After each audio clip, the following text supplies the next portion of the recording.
প্রিয় দর্শক, জামায়াত ইসলামী নাকি ধর্ম নিয়ে রাজনীতি করছে, মন্তব্য করছেন পীরে কামিল হাদিয়ে বাঙ্গাল আমিরে শরীয়ত বিশিষ্ট বাউল শিল্পীর স্থলাভিষিক্ত জনাবা পাপিয়া চৌধুরী। দেখুন এই ভিডিওটি। আমি যতটুকু বুঝলাম যে সেনাবাহিনী আর জামাত একই, এরকম একটা কথা আমি শুনলাম। হ্যাঁ, শফিকুর রহমান ধরে নিচ্ছি। শফিকুর রহমান।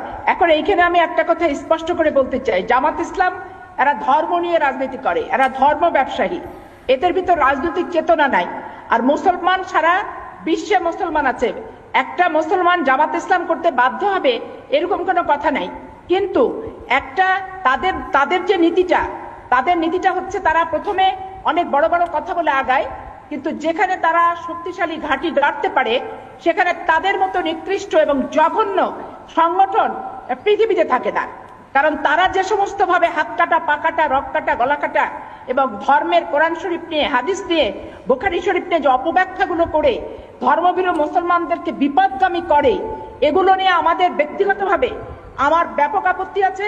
তার কারণ আমি রাজশাহী বিশ্ববিদ্যালয়ের স্টুডেন্ট, সেইখানে আমি তাদের তাণ্ডব দেখেছি, সেইখানে আমি বিশ্বজিৎকে গলা কেটেছে আমি দেখেছি, নতুন তপনকে পুড়িয়ে মেরেছে সেটা আমি দেখেছি, আমি অনেককে পাটাতন দিয়ে জবাই করেছি সেটা আমি দেখেছি, রিমুকে, এবং তাদের কর্মকাণ্ড নিয়ে অনেক আপত্তিকর ব্যাপার আছে। এবং আমরা ছাত্র জীবন থেকেই আমরা জামাতের এই ধর্ম ব্যবসার যে লেবাস, এটা আমরা পছন্দ করি না।